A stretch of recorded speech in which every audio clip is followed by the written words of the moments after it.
waliwo abantu abateekwa okuva mu bulamu obwo. Abantu bonyumya nabo nga tebakutegeera. Naye Katonda yagamba Ibulayimu mu lubereberye sura ya 12 nti va wali abantu ab'olulimi lwo. Va wali enju ya kitaawo. Va wali enju ya nnyo. Va wali aboogera olulimi lw'otegeera.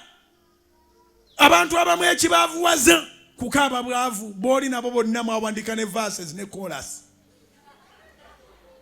Muziyimba olunyuka maama gundi kulikayo bannange ekibuga ekibuga kibadde kyaka mwe mutyo. Abalala si bwe babeera. Kati Ibulayimu ono yali wakufa bwavu nga kitaawe etteera.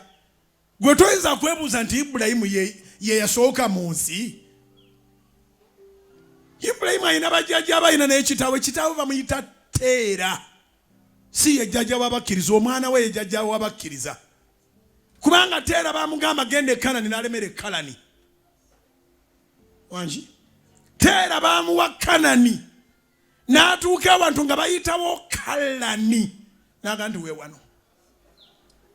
Kati Mukama kyava akwata omwana n'amutuusa wa?